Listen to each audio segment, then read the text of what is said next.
Hello, I'm Vinzer Flinn, and welcome back to the Book of Flinn. We are well into our Season 2 rewatch of Star Wars The Clone Wars and Buffy the Vampire Slayer. I've never seen Buffy, and Reigna's never seen Clone Wars, so we're going through them all. Speaking of which, here she is, Reigna Flinn. Evening, everybody, or morning, or afternoon, or middle of the night. Please go to bed, depending on when you listen to this. How's it going? I've been on vacation. Yep, we just got back from a lovely weekend in Mandalore where we experienced a 3-day rainbow. Yeah, it was the weirdest thing. We saw it on Friday, and it's this beautiful thing in a rainbow. That was in a place that you'd never really seen a rainbow before. I've never seen a rainbow over St. Anne's Bay like that before, much less for 3 days. It just sort of kept raining and getting sunny and raining, getting sunny, and it lasted for 3 days. It was really cool. Saturday was full overcast, and then Sunday, like, the clouds were in such a way that it started to look like a portal. It looked noticeably brighter on the other side. I was like, do we need to go on that side of the portal? The wind was blowing away from it, too, so I'm wondering if something came over from a good vibe dimension, then I'll soak up all I can. Right? Give me all the good vibes. Well, you ready to keep going on our Star Wars journey? Speaking of good vibes, I am so excited for tonight's episode. Why is that? Grievous Intrigue. I was wondering what they were thinking with this title. As soon as I saw the title, I was just like, I don't even care. So, Season 2, Episode 9, Grievous Intrigue. For everything you gain, you lose something else. I made a prediction for this after that quote and said, I don't care. All I saw is that Grievous was mentioned, which means that General Ganja is back with us. And I made a prediction anyways that he was about to lose his dealer over Separatist deal. Been a while since we've seen Grievous. I'm so excited. And this episode did not disappoint. This was like a late birthday present. No, he did not disappoint in this episode. I agree. General Grievous, I think, is my favorite bad guy in the entire Star Wars universe. I'm saying it right now. He is a minefield of jokes. I was howling. It took me probably almost 40 minutes to get through the first 5 minutes. I had to keep rewatching it over because I just couldn't stop laughing. Grievous is a really fun villain because he's just so straightforward, almost, well, no pun intended, cartoonishly evil. But like he will play dirty. He will fuck you over any way he can. You know, he's a bad guy, and I kind of like it. Yeah, I respect his kind of bad guy. Like, you know where you stand with him. He's committed to his villain role. He is. He's like, I don't care. But we'll get into it. In the recap, the Republicans are doing well in the battle against the Separatists. Hold up. The Republicans? Really? However, they can't stop the Separatists from gaining ground on the Outer Rim. Is this the Outer Rim of a galaxy, or is this an Outer Rim of a solar system? Like, I don't understand how big the Star Wars world is, I guess. Okay, there is an actual galactic map, and when they say Outer Rim, they do mean an Outer Rim of the galaxy itself, as opposed to a system. Most of the galaxy in the Star Wars galaxy is explored, but there's places like the unknown regions, and you get farther, like we did in Ahsoka, where that's when they went to a whole different galaxy, and it was really hard to get there through interstellar space and all that. But yeah, they're just referring to the localized Star Wars galaxy, which is still huge, but yeah. Okay, that makes sense, because I was wondering if it was more like a Firefly deal, where it's all in the same solar system, but that makes more sense. General Grievous, who I've historically known as General Wake and Bake, anything that sounds remotely like his name or related to like Wake and Bake is probably to do with him, so just go with that. He has thousands of armies, so the Jedi have a hard time predicting where he'll be next. Until now. You're getting good at that Yularen voice. Thank you. On the Republican ship, yes, I'm keeping it as that at that point, because I don't even care at this point. Grievous's droids, because the bad guys don't use human as cannon fodder. Yeah, there is that, yeah. Are boarding the ship. And all of the clone troopers are wearing the same color of green. Is this the significance for the Jedi, or is this just the squadron color, or Oh, well, I think colors for clone armor do have meaning sometime. A lot of the time it just sort of meant for, I think, for the viewer's convenience that they might be with a certain general. Mhm. A Jedi whose name we don't yet know, trust me, we'll get there, tells the clone troopers to save themselves and head for escape pods. Aw, that's nice. They're actually caring. While the Jedi hold the commando droids and Grievous at bay. Separatist forces started cutting through the door of the Republican bridge. And I'm calling this as Grievous now because you need those perfect helicopter windmill arms in order to get that perfect circle. Yeah, the perfect circle. I took note of that too. I was like, yeah, right. It'd be like an oblong egg if I tried to do that and it wouldn't match up. Waiting for this guy to bust through that door, Clone High style, by the way. I was way too excited. It was like having Backstreet Boys come back on stage for their encore performance. Like, I was so excited. That's when I realized that he's probably my favorite bad guy in this entire universe.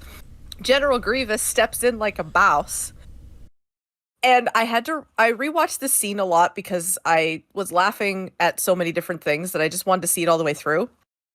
And it took me about 3 times to even register that when he kicks that circle through the door, he takes out a trooper completely. Yeah. Grievous says the Jedi's name, and I thought that I was like, wait, what? Shirdai? And then I realized after many rewatches, it's just Jedi. I couldn't. I was like, Shirdai, what's his name? Not that. We'll get to it. Stands aside for the most human-like droids I've ever seen. These ones, they look like steampunk droids that remind me of the protocol droids, like C-3PO mixed with the World War II masks and Doctor Who Empty Child. Like, these guys are really articulate. We've seen these guys before. Yeah, these are like the commando variants. Yeah, they terrify me every time. I don't like them. These droids keep going after they're cut in half, and I officially call them C-3P nose. Absolutely not. Do not want anything to do with these guys. Grievous lights enter the room with their lightning sticks. I actually did attempt a name it was like a vibro staff or something. I didn't try at it later. I had no idea if I was even right. Grievous is like, it's Cough, isn't it? And I'm like, no, his name is not Cough. I am sorry. Grievous is not chasing a guy named Cough right now. And then proceeds to hack up a lung. He's like, it's Cough, isn't it? I've been so looking forward to meeting you. And then he's like, So this Jedi's name, it wasn't far off. His name is Eth Koth. And he and another Jedi appearing in this episode, you're laughing, they were introduced in episode 1 as sort of background characters, and they were like Jedi Council members. So this is another case of where sort of background character is being expanded on and made fleshed out into a fuller character. Eth Koth, not Koth. I called him Cough this entire time. Yeah, this is gonna be a Cad Bang situation. It's Eth Everybody else also sounded like they said Cough, and no one helped this situation at all. Cough is like, your reputation precedes you, General, for being a coward and a murderer. Anyways, so yeah, they're basically shooting shade back and forth. And Grievous, with the most high logic ever, is it murder if I kill you? I was like, yeah, that's kind of how that works. They fight. Grievous lights are doing very little besides maintaining perimeters and zapping him when it looks like he's getting the upper hand. And the colors in the scene are really nice. I just wanted to comment on that because there's like blue and green lightsabers going around along with the purple staffs. This episode had some great close quarter fighting. Yeah, a lot of action happening, but still a lot of things were happening during the action, so it was really well done. Cough force slams Grievous so hard against the glass he cracks it. I was like, whoo, he's getting mad. And the Grievous lights are like, all right, I guess we'll do something, and they zap Cough. Over at Coruscant, is this Coruscant? It's like black and white. I don't get it. It was really weird. Look at the city. I am not actually sure. I got the impression they were all on a ship at the same time, but there were so many of them in one room, they were probably on Coruscant. That's where the Jedi temple is, right? Yeah. Okay, yes, that's where I was like, the background just looks really strange. I guess I'm just not used to seeing Coruscant from the day. It had to have been because they had Jedi younglings there, and what the fuck were they doing letting them watch this disturbing phone call? I had the exact same note, thank you. They usher them out of the room after. It's like, oh shit, well, as soon as the phone rang out, I'm like, get those kids out of here. This is not going to be good news. Right? Yoda's like, stay, let them learn. Traumatize them a little. Never mind, don't let them learn, don't let them learn. Part of the training, fuck them up, we will. That's okay, they will all go on to live long, productive lives. Right? Right? Grievous called... Anakin meme. Grievous calls a Zoom meeting with the Jedi Council to discuss his HR complaints, because General Grievous is the head of the Department of Grievances. Ugh. HR. We have some hollowing in for the meeting. We've got some people who I actually recognize, and I tested myself. I was like, do I know their names? And I got Luminara. Yep. Okay, I don't remember his name, but I called him Clonehead, so hey, I recognized him. Coyote Mundi. Mr. Fisto. Mr. Fisto. Professor Fisto, I like to call him. Professor Fisto. And then Plo Koon, we haven't seen him in a while. I had to dig back in the archives for that name. I was like, oh, I remember I made a joke about him, and my joke was the only reason why I remembered his name, so the jokes work. The Jedi who found and brought Ahsoka in the first. That's right. We also have Ahsoka, Barriss, or as I call her, Babs, for Badass Barriss. Anakin Skywalker, henceforth known as Gloomy or Gloomwalker. Yoda! I was ready for some Yoda sass. Mace Face Windu. Mace Face? Mace, did you just come up with that? It looked like you just made that up on the spot. That's great. I made it when I typed it this morning. That's good. I like it. All right, Mace Face Windu. Obi-Wan, gang's all here. Grievous shows his hostage, and I didn't realize he was one of the leaders of their council because I don't recognize this Jedi. No, again, he was just in the background when they first tested Anakin as a kid in episode 1. They were just actors who never had any lines. Great, cool. Just checking. And then my thought was, maybe we're only used to seeing the Shady Council and not the Jedi Council, so maybe that's where the difference is. Because these guys seem shadier than the rest of the Jedi, not gonna lie. I kind of like the Eth Koth in this, though, because he comes off as sort of this really traditional Jedi, and he's Zabrak, so he's got all the cool tattoos and his cranial horns and stuff. But he gave off sort of this cool indigenous warrior vibe with his hair and stuff, and he just seemed really cool and like a steady character. Yeah, I like him. Grievous goes on to say that he doesn't care about anything political, doesn't care about the war, doesn't care about the government, doesn't care about the agenda. He just cares about killing as many Jedi as possible. I gotta admire his dedication. Right? Exactly. Good thing we aren't making this personal. G-Lights, that's the Grievous Lights, the big commando droids. Yeah, them things. They tells them that they zap Cough as Grievous is like, anyways, I'm gonna go torture him because I know that'll bother you guys more. See you later. And then as he signs off, he has a coughing fit as he leaves. He's like, hit the thing. Oh, it's gonna be a bad one. End call. It sounds like us when we're trying to like cut off from our voice thing because we're about to have a coughing fit and we're like, yeah, that's a really good. Would have been funny if there was a puff of smoke out of his faceplate just that he did that. Hey, I'm gonna go fuck with this guy. Oh, end call. Because we've established he has a bong built into his suit, right? Like, we've established this already. Why, if you were a cyborg, why wouldn't you? Shit. Right?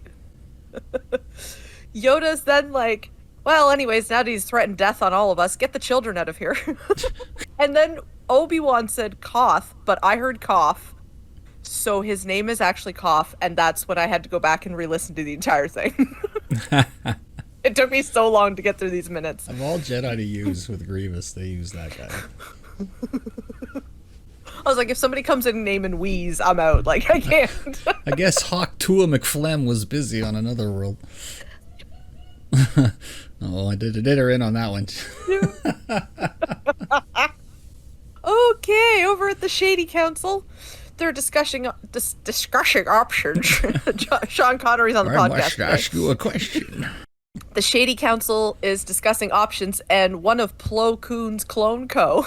I remember it's all coming back. He whispers something to Plo, and Plo's like, ooh, we caught something in the holo transmission. And then there's Koff throwing up all the baseball hand signals. Oh yeah, little hand gesture code. This is kind of neat thing that the Jedi have here. It makes sense that they'd have it too. Now, it is headcanon for me that the Jedi have a baseball tournament. Who do you think who would play each base? I put Yoda as shortstop and Obi-Wan's the umpire. Yeah, I could see that. Anakin would probably be some very aggressive pitcher.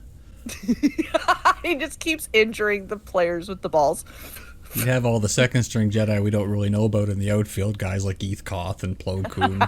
You know them, but you don't really know them. Yeah. Obi-Wan's reading these signals like a boss, and that's why I put him as the umpire. Death to the opposition. I know where Worf plays. That's like my favorite Worf quote, and he's got some good ones. Oh, it's so good. What do I do with the ball? Find him and kill him. I'm never going to get it. This. What do you think of the command chair? Comfortable chair. Anyways, I'm onto my Star Trek Next Generation rewatch. But anyways, there's a trooper that talks to... This is just more of an aside for me. The one that talks to Plo Koon, he has one eye. Do we know who this is? Like, does he have a name? Commander Wolf, and you're going to be seeing that guy again, so take note of him. Got it. Cool. Thank you. Obi-Wan determines that Koff is in the Salukami. Bolognas and Bolognas. Got it. System, and Team 1's the worst that can go wrong is going to go along. Along with the Jedi that I don't recognize. I haven't seen her before. Immediately loved her. Don't get her name until much later in, but we do come to know her as Galia. Adi Galia. Again, she's one of these episode 1 Jedi that they fleshed out into a more in-depth character in Clone Wars, but she's one of those episode 1 Jedis. It took us 15 minutes of screen time to get her name. Which, that is my problem with this Star Wars universe, is they're so gatekeepery with the names. Oh, they're notorious. There's so many times you will never hear a character's name in a show, and then you'll see it in the Star Wars supplemental lore. You got to buy the books and shit. Yeah. At the Republicans' ship, they're gearing up to head out to the Separatist battle in the Salami system. Salukami. This is one of those systems that's been around Star Wars lore for like 30 years, and they're using it officially. Yeah, I didn't mind the name of it. I just kept wanting to call it Salami. Yeah. But at least it reminds me that it's Salukami and not Salukami. The plan is to have Obi-Wan go and engage the fleet, and then he's going to send Gloomy the coordinates of exactly where Grievous' ship is, and then lure Grievous off the command ship and hopefully, trap him while Gloomy and co. can sneak onto the command ship and recover Koff. Presumably in the Salukami system, Grievous is on the bridge with his suspended prisoner as well as some droids, which means that we have the return of the most hated droid in the Star Wars universe, in my opinion, the stupid monkey middle management POS droid. I hate him. They prepare for landing on a nearby planet when they detect all the ships.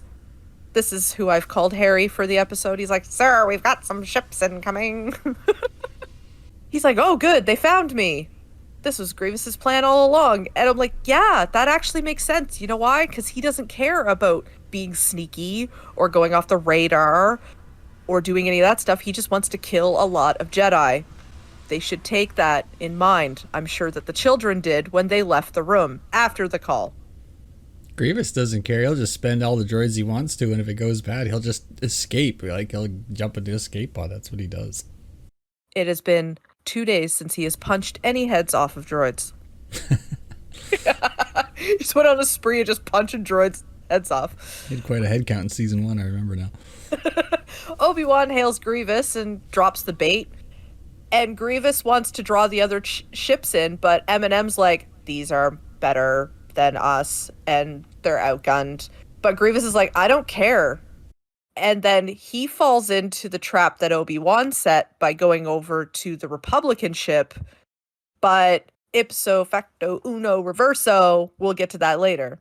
The fleet sends the coordinates to Gloomy, and the other Jedi is like, wait, how close are we jumping here? And Gloomy's like, Close enough. So he jumps directly into the middle of the battle, slips around the command ship, and hunkers down underneath. That hyperspace jump in was a great shot.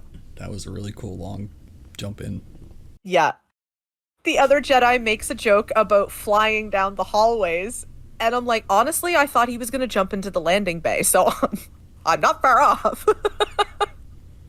They board the ship and head to the bridge, and they got Rex and the rest of the troopers to guard their entrance onto the ship, which is just this like sewer hole. I don't know what this is. Boarding tube or something, yeah. Right. Meaning that they're not going to have this to access on the way out, and they're probably going to have to improvise. That was just my guess. Glad I was wrong in that one. Obi-Wan prepares for the landing party and, his tea, and reminds the troopers to keep Grievous on board because they actually want to trap him. And that's when we learn that part of it is to lure him onto the ship and then hopefully make a getaway with Grievous on board, which honestly sounds like putting yourself in a room with a cat and then spraying a hose. It doesn't sound like a good idea. What kind of, do you have like a Hulkbuster cell for this guy? Like, you're gonna need it. Yeah, they're renting the room. Grievous basically shows his hand to Obi-Wan and being like, hey, you think Gloomy's got cough yet? It means Grievous knows that he knows them well enough. Like, he studies these guys. And that reminds us that Grievous, at the end of the day, he may be high AF, but he is still a worthy opponent. Yeah. At the command ship, it looks like Eminem is all alone with the Jedi when Tweedledee and Tweedlegloomy walk in. And Eminem droid is like, we've been expecting you. And then a bunch of Grievous lights are like, let me turn on my big bright purple laser things here that we've been hiding up to this point. Eminem says a bunch of stereotypical evil guy stuff, and he's getting a lot of cocky lines, and I just made that comment so that I could make note of how I'm so much looking forward to his head getting blown off later. Hopefully it'll get punched off by Grievous, but it doesn't happen. I'm a little sad. That's the nice thing about these middle management droids is they usually get blown apart somehow. They usually get what's coming to them. Yeah, these things are like karma lightning rods. Obi-Wan and Grievous have their lightsaber fight, and they're throwing shade about Grievous being Count Dooku's errand boy. And I was like, aw, Count Chocula. I miss him. What's he up to? Obi-Wan continues, and he's like, you have a droid army, so there's no loyalty or spirit, and what's to gain by that? And I'm like, is this your argument for using troopers? For using human beings? Is loyalty and spirit versus programming? You're on thin ice there, buddy. What are they going to do with all of these troopers after the war? And right now, I'm going to stare hard at you and predict that they go on to live long, productive lifestyles alongside the Jedi. Yes, I know, but I haven't seen this series before, so I am choosing to act like I know nothing. Yeah, sure, they all live happily ever after. Absolutely. Then we get windmill arms. We got windmill arms.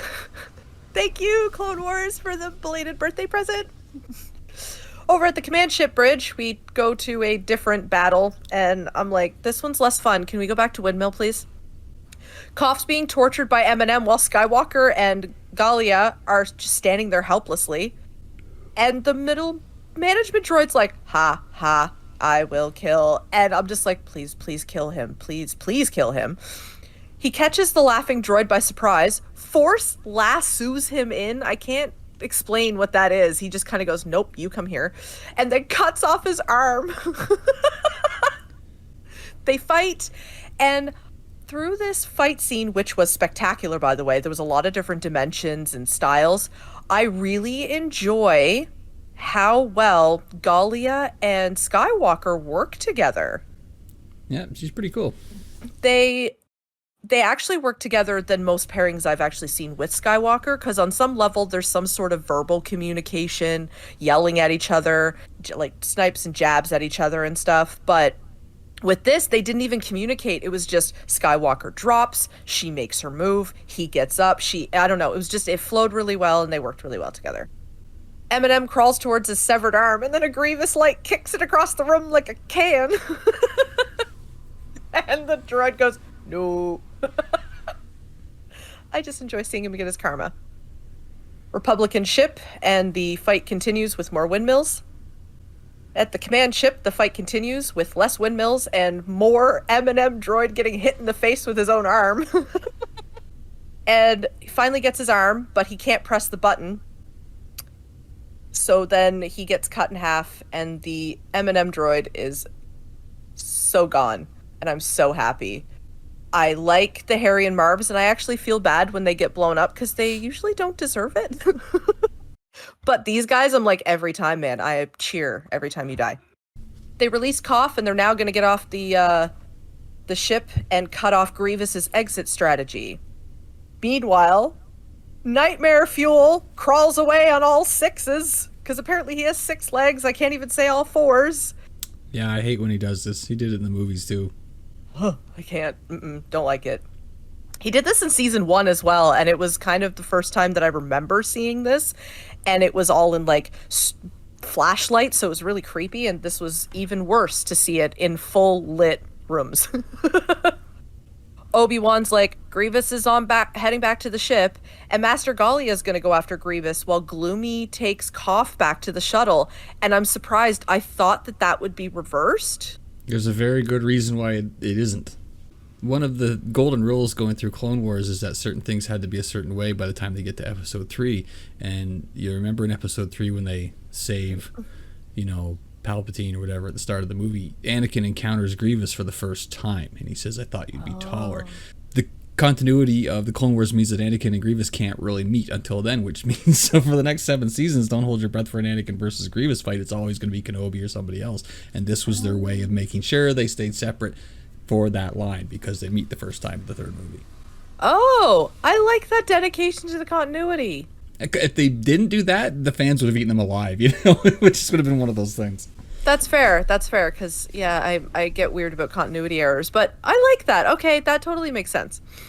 Obi-Wan is trying to get the command ship to detach from them before Grievous gets back, and Grievous is still traveling in nightmare mode towards Cody in the corridor. How does he know where Grievous is running throughout the ship? Is that just because it's on his way back to the... I don't know, I had a problem with that plot device item. And this is the part of the episode where I finally realized how close in proximity they all actually are to each other, because this episode, they all started, like, Grievous was in a different system, they were over on Coruscant, and then they move in separately, so I forgot that they were technically all in the same ship, if you consider it the same ship when they're docked together. Cody encounters Grievous while his guys are just kicking a pile of dead droids in the background. Making sure those clankers are dead. He easily pushes past all the clone troopers and orders Harry to fire on the ship. And Harry's like, sir? Again, he doesn't give a fuck. No, he's like, that's exactly what I wrote. Grievous, don't give a fuck. He just wants dead Jedi. The Republican ship is dead in the water, with Gloomy still making his way to the shuttle, and Grievous is still fighting his way back to his ship. And I know Cough is hurt, but why are none of the rescue team moving with any sense of urgency whatsoever? They're like, diddly-dee, da-da-da-da, calmly making their way to the poop chute that they're going to escape out of. Over to the rugby match on the Republican ship, because the clone troopers are literally dogpiling Grievous to try to keep him on the ship.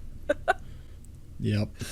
I'm surprised all of those clone troopers lived as long as they did. Seriously, that'd be like dogpiling a fucking piece of farm equipment, like a thresher or something. Like, he could have just destroyed them. Yeah, Grievous finally gets back to his ship, and he's doing the cocky cackle when Galia comes in with a lightsaber. Cocky cackle, I like it. Thank you. Grievous windmills away from her. Like, he's just helicopters away at this point. Galia saves everybody who's in there. One clone trooper didn't make it out. Yes, I am keeping track, because you know who doesn't? Them. Obi-Wan is so laser focused on getting to Grievous when he was calling out Grievous earlier in the episode for taking things personally, and he was playing on that, but he's falling into his own trap of like, we need to get him, and Galia's like, we're gonna be stuck here if we don't get out now. And he's like, yeah, okay, I guess. Gloomy goes and picks them up in a hangar, while Harry's over the intercom instructing all the droids to go to the landing craft. And this is where Grievous just yeets Marv. There's Marv. Yeets Marv out of one of his pods and gets into his place. He couldn't just go after him, like it was like one per pod. Like what? I don't. What was this? He didn't want to talk to him on the way out in the ride. I'm not listening to this guy. At least he didn't have to. He didn't want to listen to his wow. Space, no one can hear you. Wow. Not for the first time in Star Wars, especially with Anakin's pickup here. They are vastly exaggerating the speed at which a ship can fucking land and take off in a confined area. Like, we play Star Citizen, we've ripped our wings off if we try to land and take off that fast. Maybe it's automatic pilot, but I get the impression Anakin does his own piloting. Oh yeah, no, he would never trust a machine over his own instincts. Although I do like that they showed him doing some fancy flying in this episode, because like the mechanic thing, that Anakin's supposed to be famous for being a good pilot, so it's nice when they actually show it.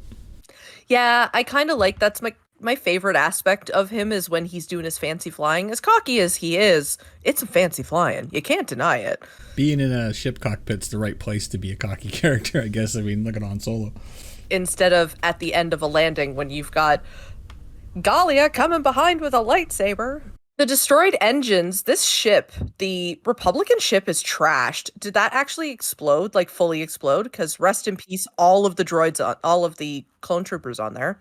Yeah, and it probably had a significant crew, even for a light cruiser. That's still a very big ship. And yeah, it's split into like at least 4 big pieces.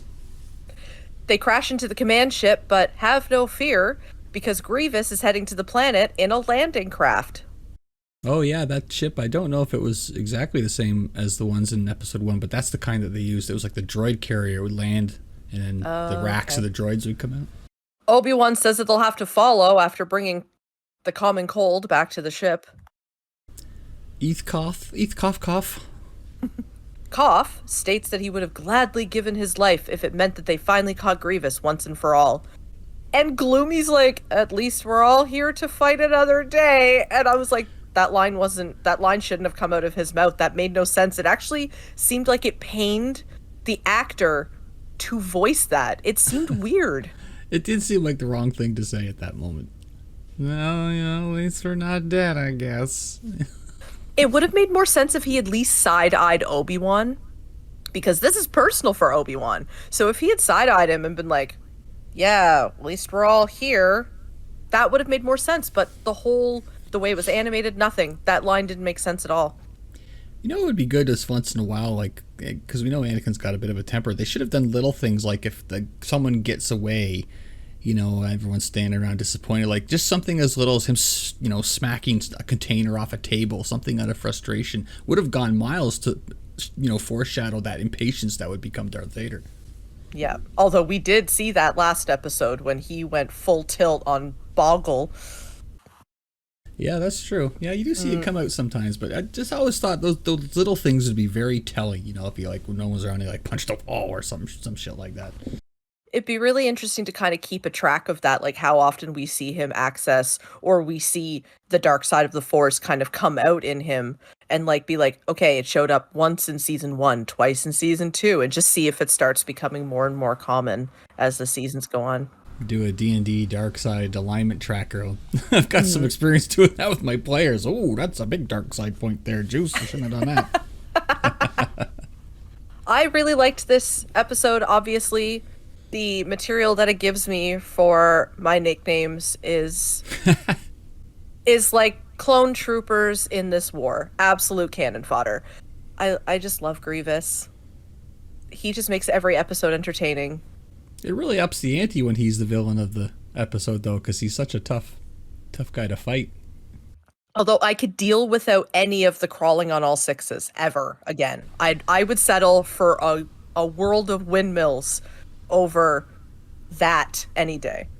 I like it, though, because it shows that, Grievous is essentially a monster, and it's not canon anymore, but the old Clone War cartoon portrayed Grievous as this really terrifying monster that would come out of the dark, and he would just make short work of Jedi. So I like that they kind of, he should be a little alien and disconcerting because he is. He definitely is disconcerting to me. But I like this episode, and what I like more about this episode is that this is a part 1 of a part 2. I guess we're going to the planet. Well, they discussed landing zones, so we're definitely going to the planet to chase Grievous. Yeah, exactly. So even though we have a prediction not really necessary for next episode, I'm still going to go with this prediction of Grievous losing his dealer. We still have another episode. This is a 2-parter. This could be the big downfall of him losing his spice trade deal. Well, if he quits smoking for a few days, he'll probably lose that cough. Yeah, we know it goes away. No deal. He's like, I've worked hard to get my voice to sound like this. It scares people. No, just crawl on all 6s. That'll make them freak out. I like this episode as well. Lots of good action, some good space action, some good shipboarding action, good lightsaber fights. The Kenobi Grievous fight was pretty good, hard hitting. Mm-hmm. It was just a good action episode. I did like it. The only thing I didn't like is the same thing you did, and it was the middle management droid, but they always get theirs. I say we're going to chase Grievous like we're going to help and not just shit talk the Jedi's efforts the whole time. Yeah, I mean, that's pretty much my point here, is to like the Jedi less than when I came in, because I don't really like the Jedi all that much, and it's fine because the Jedi go on to live long, productive lives. For a bit.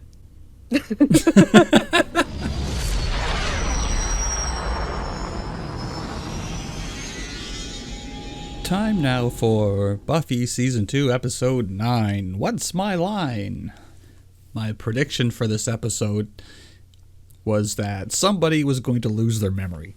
I was the only one to come up with that. This is a part 1. We begin this episode at a career fair. The school is very busy in this episode.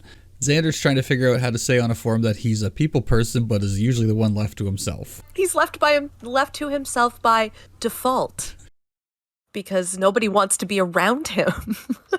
We did IQ tests in, I think, junior high or high school, and they never told us the results of it, but we never did this sort of thing, the what job will you have thing. I don't know. I was going to ask if this was a 90s thing that died by the time I got to high school, because I had a college fair. Like, all the colleges would come around and they would woo you and advertise you with different programs, but we never had what career would you have based off of a multiple choice test. We never had colleges or anybody come to our school either. We mostly just had a sort of apathetic guidance counselor who wrote me off very early on. Cordelia breezes by with her posse and verbally murders Xander again. He deserves that. The is murder is always a crime reminded me of Grievous, that they're having some interesting intersections this evening with regards to, he's just like, I don't care. Murder if it's you. No. Buffy thinks filling these questionnaires out is pointless as her job is predestined. And I was thinking, how does a slayer actually make money? I assume by looting wallets and jewelry from dusting vampires. They don't live long enough to find out. Well, that really killed the mood. Yeah. That's the dark part of it. Willow asks if Buffy isn't curious about what she could possibly go into as a profession, and Buffy retorts, doesn't sealed in fate mean anything to you? Yeah, they're touching on a very, very sensitive subject for Buffy. What career do you think would go well with a slayer? I think later in the episode, Giles asks her about law enforcement, and I think it would have to be something like that. Like maybe a private detective or something. She'd make a great bouncer at the Bronze. It's true. Over at the dusty old vampire lair, Spike is doing some research with dusty tomes, and it looks like a vampire accountant. I didn't catch his name. And Drusilla's there in her crazy, little girl dress with her creepy voice, and she's doing a tarot reading. I don't know what deck she's using. It's not a real deck. It was crafted for this show. I actually went and looked it up because I was like, why wouldn't I have the Drusilla tarot deck? His name is Lucius, the accountant vampire. Spike backhands the vampire dork, and he speaks harshly to Drusilla, which of course triggers her broken girl voice. But it seems he's looking for a cure of some sort for her in these books, but it's all just gibberish. And Drusilla seems a little more messed up than usual, and apparently time is an issue here, and the Slayer is really screwing things up for them. I don't really understand what's going on with Drusilla. She's all weak and has bruises, and they're running out of time, but wasn't the riot in Prague like over 100 years ago or something? Like, I just don't get what's happening with her at all. It never really becomes clear to me. Spike takes some frustration out on the vampire dork. Drusilla says she can help find the key via her tarot cards. Buffy's on patrol in the cemetery once again. Seems like she spends all her her time here. You can't blame her for being a little bleak about her future. It really does sort of portray her job as that of a disposal person who's never going to run out of roadkill to clean up. So that's what I think maybe she'd get if she filled out those questionnaires. Like, yeah, you're good for roadkill removal. Right, so she sees the vampire count guy doing something in a mausoleum, and she just waits outside for him. A vampire goon tries and fails to get the drop on her, and gets staked. But Dorcas Malorcas, as I've called him apparently, has fled the scene. And he disappeared way too fast. Like, she turned around to see the vampire. He was already gone from behind her. Yeah, the vampires really use super speed in this? I know we've seen Buffy do it once. We saw Angel do it in Lie to Me, where Willow was like, oh, look, you made him do that thing where he's gone. Because he just kind of disappears, which means he's probably ducked behind the nearest garbage can or something. Like, that's what Batman does, for sure.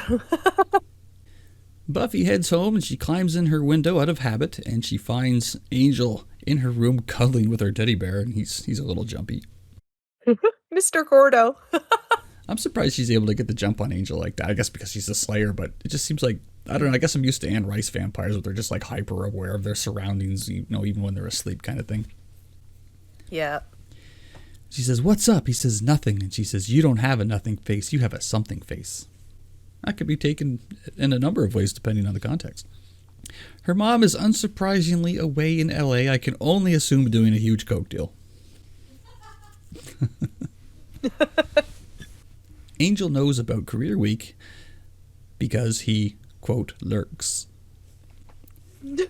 If this show was made in this day and age on Netflix, it would have Angel like standing in the background for the last couple of episodes, or it would have like a jump scene of him where it cuts to him lurking throughout the school and almost getting caught multiple times, where he's like hiding behind the vending machine, or he like stands with a newspaper in front of him. He's crawling around in the ducks. He's in the boiler room. Yeah, you know, his apartment looks like it's in a boiler room, so maybe he's just down there. Yeah. I'm going to be able to get that door open for 50 years and they just don't fuck with it. Buffy's fairly kind to Angel here, but again, she's quite blah about her future. She calls Angel her cradle-robbing, creature-of-the-night boyfriend. And he makes him smile, though, and he's like, "I'm your boyfriend." I don't like the comment that he goes, "Oh, before me." And it's like, no. She's objecting to her life, and he's like, "Oh, it's because you hate me." And I just felt like it was a little bit pity party-ish. Honestly, it got under my skin. I don't know, maybe I was in a mood when I was watching this, but I just didn't like it because she's talking about her life, and he's like, "Oh, before me." And I'm like, yeah, way to make it all about you, good sir. Angel finds a picture of young Buffy with her skates on, and she says the last time she skated was a few demons ago or something like that. A couple hundred demons ago, yeah. Angel says he knows of a rink that's closed on Tuesdays. Sounds like a date. Let's see you next Tuesday, I guess.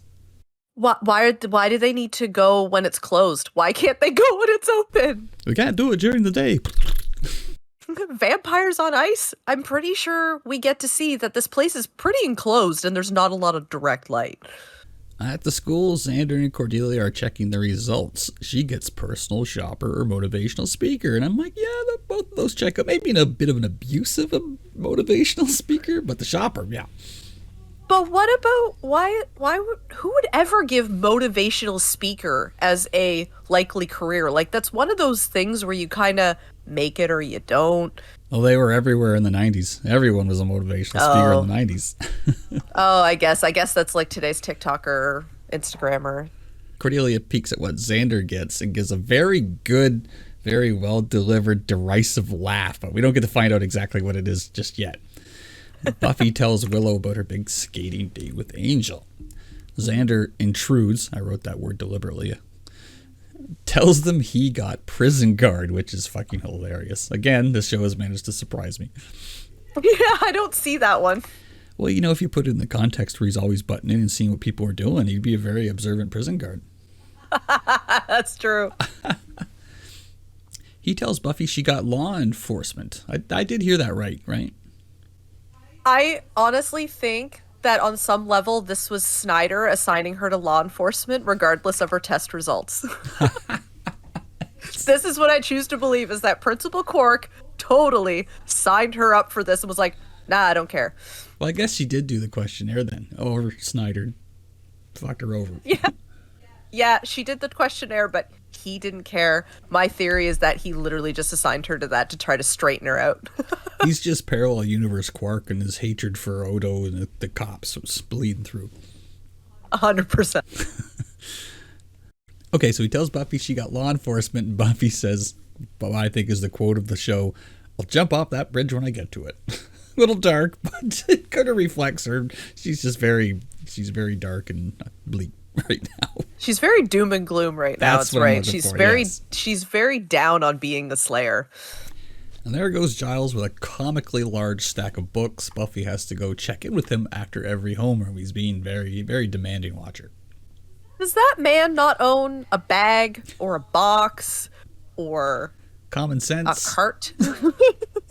Why is he bringing all of these like occult books that he could drop in front of a bunch of students? He's like, oh, mind the demon theology. Yeah, really. Like it's it's like, what the fuck are you reading here? It's like Buffy last season carrying around the box of weapons, and she's like, I'm using these for history class. It's like, what? The perfect excuse would be to, I'm hosting a D&D group in my library. These are the monster manuals. That's exactly how people stayed undercover about their demon hunting nowadays. Willow wasn't on the test results at all. And I'm like, oh, she's being headhunted by a government branch that's going to look, they need assassin hackers or some shit.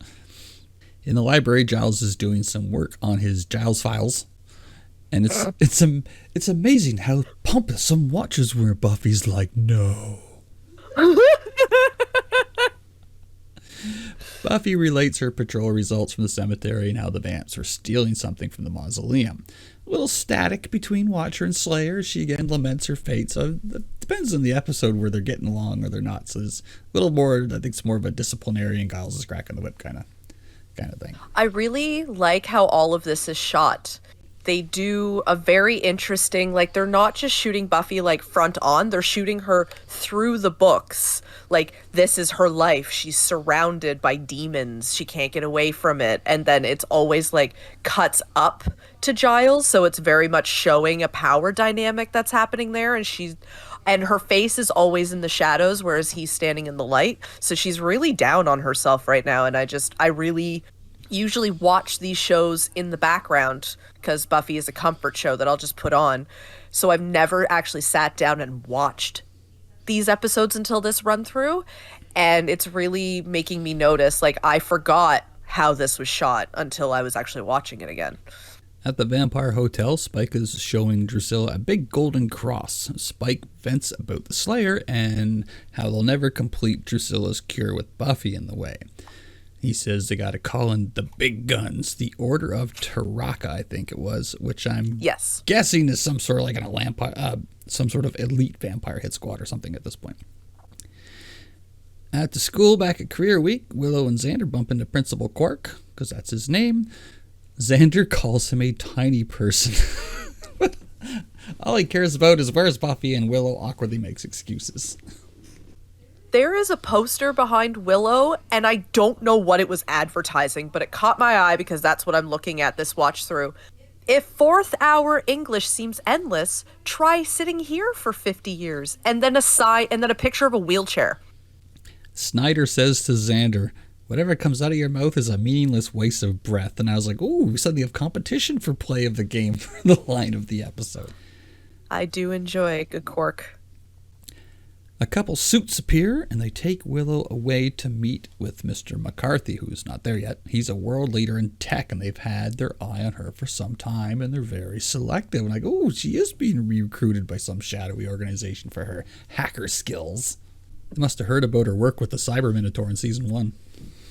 Praise Moloch. Forever. Only one other student met their criteria, and there's Seth Green studying the tray of canapes. We finally meet. Seth Green and his mustache. I don't like the stash.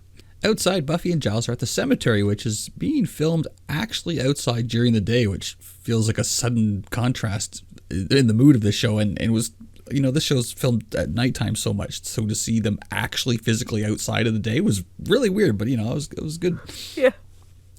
Giles is out of breath following her. Giles needs to work out. You think that he would get a little bit of cardio getting beaten up by Buffy every day, but... Seriously. Giles suggests Buffy can find gainful employment like he did and keep up with their duties at the same time. But, Librarian and Watcher, they go pretty good together. And I'm like, what's Buffy supposed to do, right? Right. Carve steaks for a nursery? I was like, that's a safety hazard. No. Giles suggests law enforcement, and she just gives him a death stare. But no time for that. They arrive at the mausoleum to look for clues, and they find a reliquary, which houses religious stuff. Often, they say a finger of a saint, but I'm like, sometimes the wiener. A plaque says Dulac, and he says, oh dear. And it's funny because Dulac is the last name of Louis in Interview with the Vampire, Louis de Pontelac. And I'm like, oh, there's a little 90s vampire Easter egg for you. Mm. So this Dulac was part of a religious sect excommunicated at the turn of the century, which now is a sort of a different feeling now that it's 2024 when you say turn of the century. Yeah, yeah. In the late 1900s. Yeah, that's where I'm from. The book stolen from the library earlier in this season was written by the same guy, so it's tying together some things here. And it's not a cookbook, it's written in not just Latin, archaic Latin. So it sounds like there's going to be something big is on the horizon. Quick shot over to the bus station, coming in from LA, and I'm like, oh, is Buffy's mom back with her Coke money? No. This long-haired, scary-looking biker guy gets off. He looks like a biker without a bike and kind of undead. They actually are matching the tarot cards, if you'll notice. Yes, I did. Yeah. So over at the Summers house, a guy looking like a door-to-door salesman walks past Buffy's house but goes to the neighbor, introduces himself to Mrs. I think Galish it was, as Norman Pfister. There's one in every universe. We got another Mr. Pfister. God. I bet you if we check the script, they're getting around this by spelling it with a PH. It's PFISTER. Oh, there you go. Yeah. So he's got a skincare company, a bullshit skincare company. He wants to give her free samples. So she lets him in. The door closes, followed by screaming. Over at the airport, we get another arrival into town. A handler goes into a plane cargo hold, and then he gets the shit kicked out of him by a hottie looking like she's going to a 90s club. Name that celebrity. Who is she? It's Bianca Lawson. I know her from Save the Last Dance. The Scooby Gang is in the library where Willow ponders, is it Slade or Slew? Giles says both. So Dulac is a theologian and a mathematician, and he created the Dulac Cross, which is what Spike and Drusilla had earlier, and which is used to understand mystical text. So another little piece of the puzzle clicks in, and it's basically a glorified decoder ring, as Buffy puts it. Mm. So Dulac destroyed all of them except for what he was buried with. Now this is interesting because Willow is reciting some information and she's reading it from a National Geographic magazine. And I recognize the cover of it because it's one of the ones that didn't have a photo. It was like a white background with text on it. And I'm almost 100% positive that it's one of the ones in my dad's massive collection of those magazines. So we need to go look. He's been getting them like my whole life. I think he still does. But like as soon as I saw it, I was like, I think my dad's got that National Geographic. We need to find it and we need to check to see if the Dulac Cross is in there. Yeah, absolutely. Yeah. Can you imagine if it was, though? That's funny because National Geographic had interesting historical shit in it all the time. There could be something in there about a cross or something. Who knows? Maybe Joss was reading National Geographic when he got the idea for this episode or something. So they must learn what's in the book before the vampires do. And Buffy skips out on the book researching part. Xander does some more whining about how she gets the snacks, though. Buffy lying again about plans, with Willow covering for her again. The only difference is this time Xander doesn't know, so he can't pretend to be the Zamboni driver at the skate rink. Yeah, he would have horned in there for sure. 100%. So at the ice rink, what do you know? Sarah Michelle Gellar can actually skate, and pretty good too. She actually had a bit of figure skating in her background. I don't think it was much, but I can't skate, so to me, she's an Olympian. Oh yeah. It shows. She was I can't good. escape unless there's something for me to run into. And I'm like, all right, when we're gonna get Angel up on skates here, how's this gonna go? And I'm just betting not good.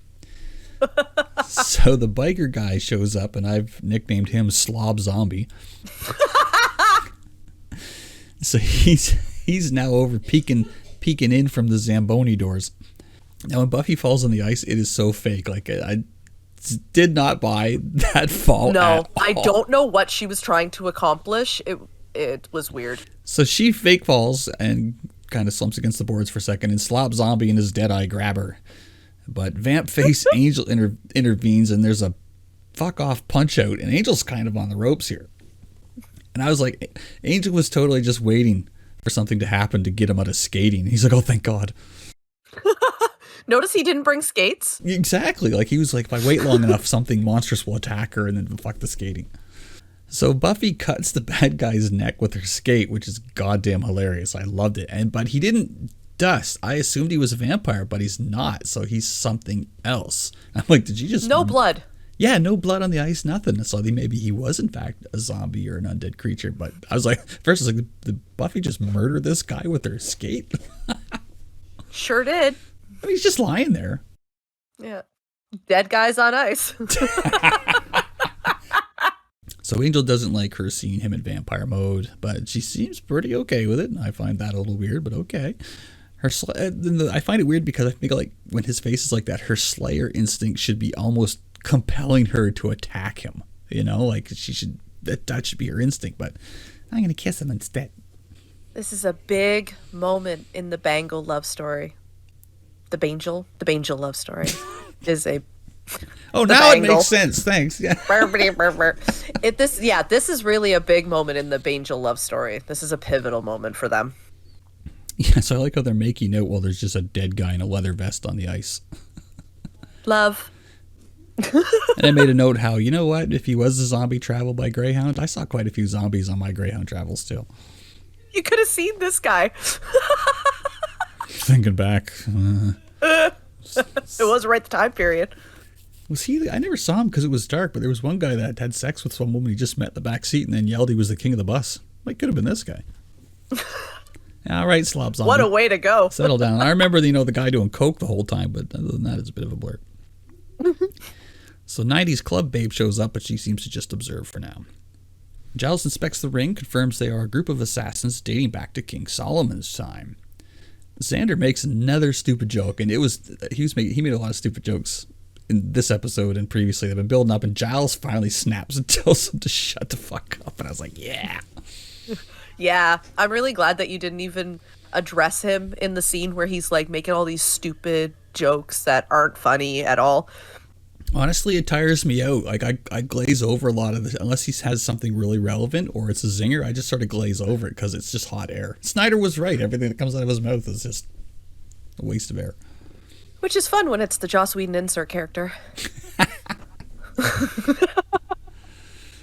Way to tell on yourself, man. They're not sure why Buffy is being targeted, and I'm like, besides the fucking obvious. Well, Spike talks earlier in this episode about how the Slayer is messing up everything he does, and unless there's a bunch of thwarting happen off screen, let's take a tally. He attacked her at parent-teacher, pursued her on Halloween, didn't interfere at all, actually, when the vampire stole the book out of the library a couple episodes back, and then, so she managed to escape Ford's trap that episode, but what has she actually done to get in his way?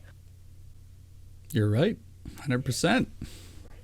Like she got in his way when Lucius was grabbing the book from the Duloc mausoleum, but that was after he had already went on a big rant about how she was the thorn in his side. And it's like, how? She's in town. You went to the town she was in. If you don't want to have her in your way, don't go in town.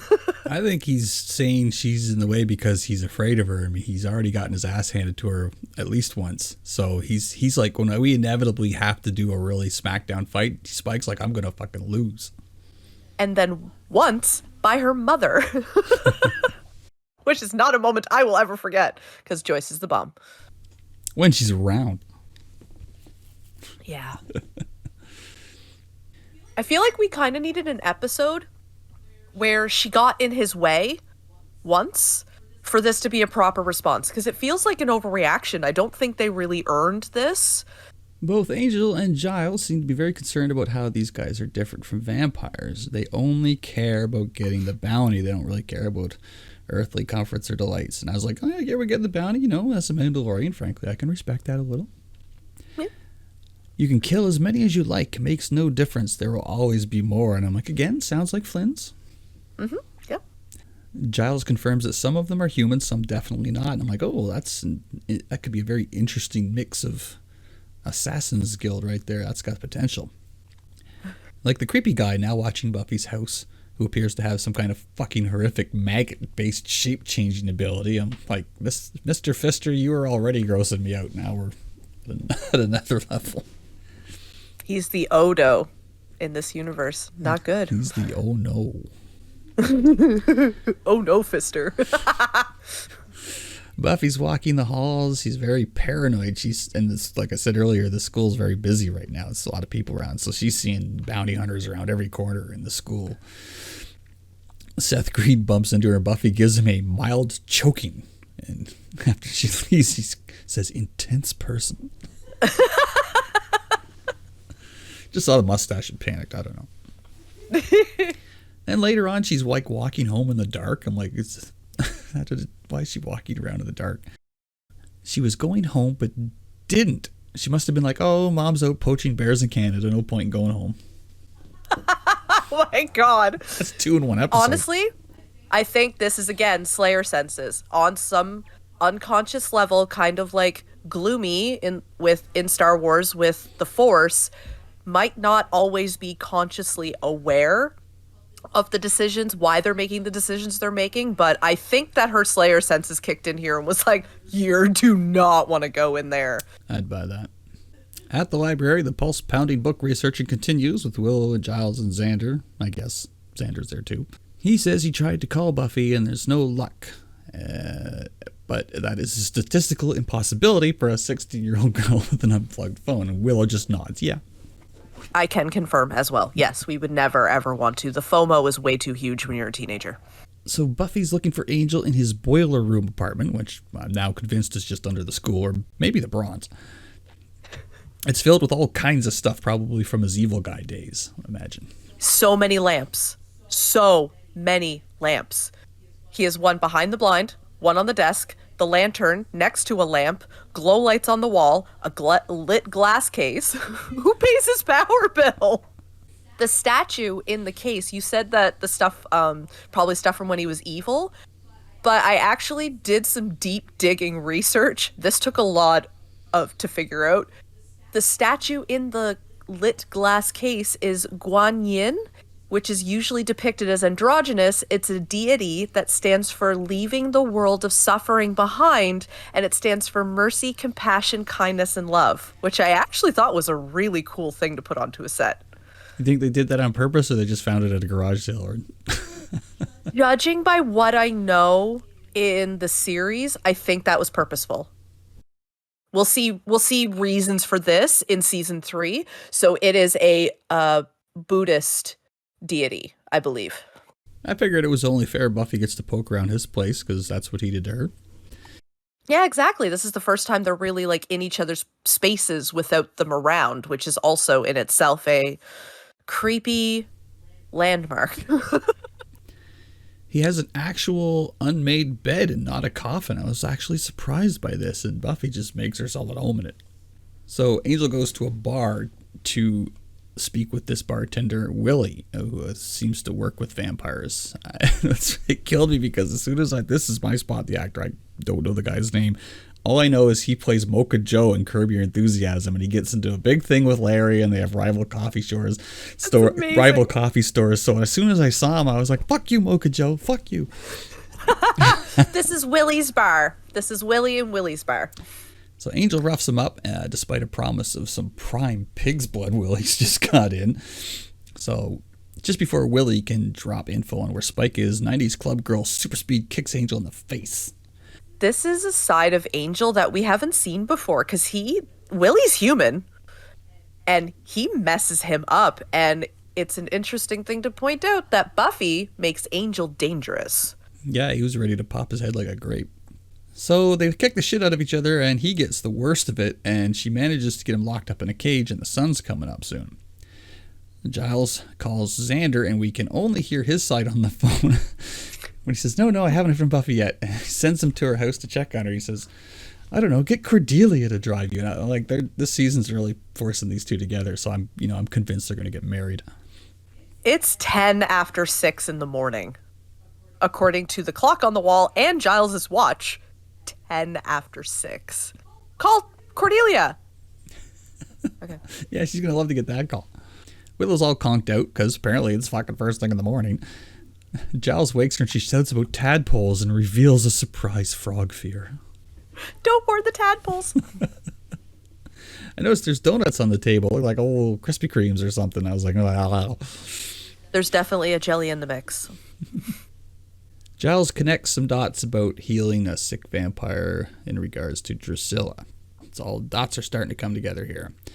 And just then, Spike over at the Vampire Hotel seems to have the info he needs.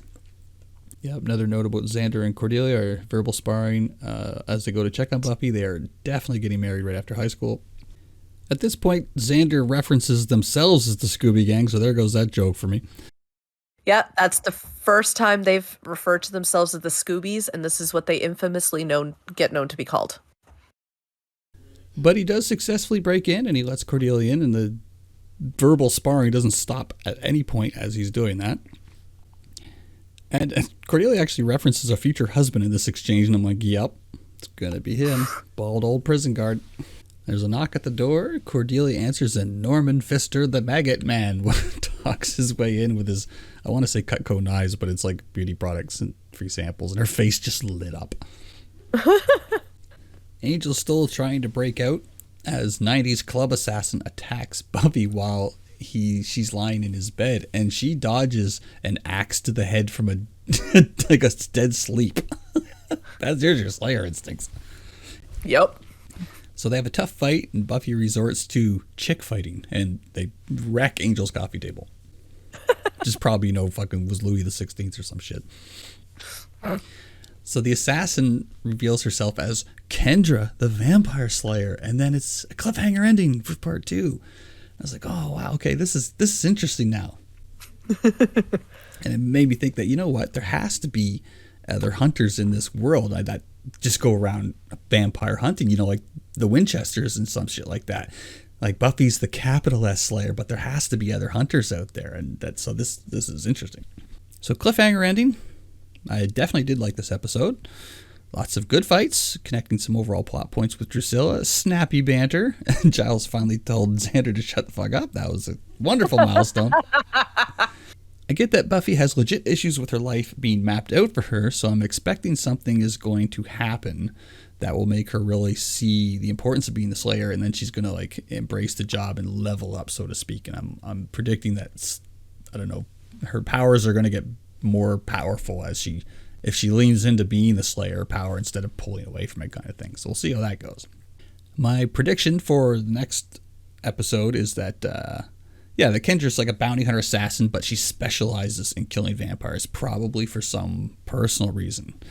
But Buffy's the only one with the sort of the spiritual power behind it. Everyone else is, humans like the Winchesters, who might be really good at their job, but at the end of the day, they're not the capital S Slayer. Yeah. Can't say too much until the end of the second part, honestly, which is why I asked if we're doing part 1 and part 2 together. I was just like, because I can't say anything. This is where it gets fun, is where there's more chances for spoilers on my end versus your end, because like we've already seen where it kind of goes from there after it. But with this one, it's like, this really is uncharted waters for you. Like, somehow Quark got past you all these years, right? Yeah. So it's kind of things like that where I'm like, oh, these are plot points that you didn't get through osmosis, so I've got to... Honestly, there's only like maybe 2 more notable things that I picked up from the sidelines of this show, and other than that, like, all of this is new to me, so every little twist is like, oh, that's new to me, and I'm like, I didn't know Giles was going to tell Xander to shot this episode, and I'm like, oh, look at that, he did it. Xander gets his so infrequently, so when he does get a chance to get the universe righted, and for things like getting punched in the face or Giles telling him to shut up, it's not often enough, so I appreciate and cherish every little moment. On the other end of that, though, he did display, I don't know if that's a good thing or a creepy thing, but he used like rogue skills to break into Buffy's house, so it's like he's picking up tricks of the trade that will help fighting these monsters too, right? In his own way. He's learning a thing or two as well. He is. And there was one point where Cordelia's like, yeah, because I, stay up all night hoping that you guys will be my friends. And I think she actually does do this a little bit. Honestly, I would buy that. Totally. I don't think that she actually stays up at night, but I think she's like, what they're doing is really interesting. Like, I want to be a part of that. Like, I'm convinced that's why she's sharpening stakes in a library on a Tuesday night before parent-teacher. It's why she goes to them when she had that issue with Marcy. It's things like that. Like, she's drawn to them for some reason. And me knowing Cordelia's path through the Buffyverse in the future, I think there's a lot of that's drawn to it, but I really do think that she does think like this a little bit. It's funny, but when you think of someone called Buffy, Cordelia's character would make a much more stereotypical, fish out of water slayer, the one that worries about breaking her nails and shit, but she's a killer. I mean, don't get me wrong, I love Sarah Michelle Gellar in this, but it's like, if you were going for that sort of, I don't know, airheaded cheerleader stereotype or something that kills people, Cordelia fits the bill better. The thing is that Buffy was Cordelia until she was called. Oh, that's a great point. She was the popular girl. She was the girl who had the lollipop in her mouth, and she had all the friends, and she was the May Queen. I mean, they didn't call it the May Queen, but she talked about how I was Cordelia before I was called. I was the popular girl, which is why she made it so far into Cordelia's squad until she attacked her with a broken chair leg. In the first episode. But she did say that Cordelia made her, like, she made Cordelia look smart, because Buffy was just an airhead. She didn't have the intelligence that Cordelia does display throughout the series. Oh, no, I know you can't answer it now, but now I'm like, is Cordelia going to become this dark, hardened fighter over the next few seasons? We'll see. Tune in next week, and we'll do parts 2 of these episodes. I'm so excited. We get more Grievous, and we get the second part of this episode. It's going to be so much fun. It's great how the episode count lined up for these 2 seasons, but like, it's funny how like we got a couple of 2-parters at the same time too. It was meant to be this strange mashup combination of a couple of high people talking about old shows. Well, we discovered that when I told you what the theme song was.